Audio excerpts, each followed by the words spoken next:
பிதாவே, இந்த மாலைவேளையிலே நாங்கள் உம்முடைய பிள்ளைகளாக உம்மை தொழுது கொள்ளுகிற உம்மால் அழைக்கப்பட்ட ஆண்டவரே, உம்முடைய பரிசுத்த ரத்தத்தினால் கழுவப்பட்ட உம்முடைய நாமத்தை ஆண்டவரே அழைக்கிற பிள்ளைகளாக எங்களை நீர் இங்கே கொண்டு வந்த தயவுக்காக உம்மை துதிக்கிறோம். அருமையான இந்த இல்லத்தை கர்த்தர் திறந்து கொடுத்து அவருடைய உள்ளங்களை திறந்து கொடுத்து எங்கள் யாவரையும் இந்த இடத்துல கூட்டி சேர்த்த தயவுக்காய் ஸ்தோத்திரம்.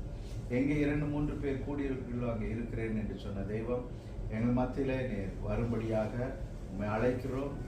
எங்கள் மத்தியிலே அசைவாடும்படியாக எங்கள் மத்தியிலே நீர் இருப்பதை நாங்கள் எங்களுடைய ஆவியிலும் ஆத்மாவிலும் சரீரத்திலும் உணர்ந்து கர்த்தாவே ஆண்டவரே, நீர் எங்களை ஆசீர்வதிப்பதை நாங்கள் அனுபவிக்க எங்களுக்கு இந்த மாலைவேளையிலே ஒரு முறை கூட ஒரு அனுபவத்தை தரும்படியாக நாங்கள் பிரார்த்தனை செய்கிறோம்.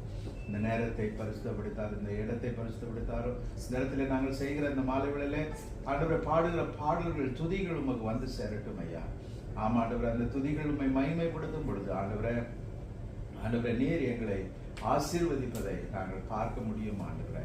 நாங்கள் செய்கிற ஜபங்கள் உடைய பாதத்திற்கு வரட்டும் ஆண்டவரே, செவிக்கு வரட்டும் ஆண்டவரே. எத்தனையோ ஜபங்களை எங்களுடைய இதயத்தின் ஆழத்துல ஒருவேளை சொல்லக்கூடாத காரியங்கள் எல்லாம் நீர் அறிந்திருக்கிற தெய்வம். அந்த ஜபங்களை ஏறெடுக்கும் பொழுது இன்று இங்கே சேரெடுக்கிற ஜபத்தை கர்த்தர் நீர் கேட்க முடியாது நாங்கள் பிரார்த்தனை செய்கிறோம். அது மாத்திரமல்ல, நாங்கள் வாசிக்கிற வேத பகுதி ஆண்டவரே, நாங்கள் செய்கிற தியானம் அதில் உங்களுடைய ஆவியானவருடைய அசைவாடுதலை நாங்கள் பார்க்க முடியாது எங்களுக்கு உதவி செய்யும். எங்களுக்கு மனிதன் அப்பத்தினால் மாத்திரமல்ல உங்களுடைய வார்த்தையினால் பிழைப்பான என்று சொல்லியிருக்கிறேன். நாங்கள் பிழைக்கத்தக்கதாக எங்களுக்கு ஏற்ற ஆகாரத்தை இந்த மாலைவேளையில் எங்களுக்கு தரும்படியாக நாங்கள் பிரார்த்தனை செய்கிறோம். அது மாத்திரமல்ல, இந்த ஐக்கியத்தை எங்களுக்கு எல்லாவற்றுக்கும் மேலாக ஆசீர்வதித்தாரோம். இங்கே வந்திருக்கிற சகோதரர்களை ஆசீர்வதியும், அவருடைய குடும்பங்களை ஆசீர்வதியும், பிள்ளைகளை ஆசீர்வதியும்.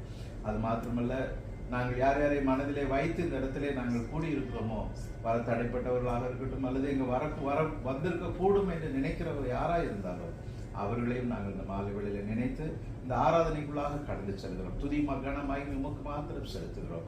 கர்த்தராகிய இயேசுவின் நாமத்திலே தாழ்மையோடு கேட்கிறோம் பிதாவே, ஆமென். இப்பொழுது நம்முடைய முதல் பாடலை பாட கேட்போம்.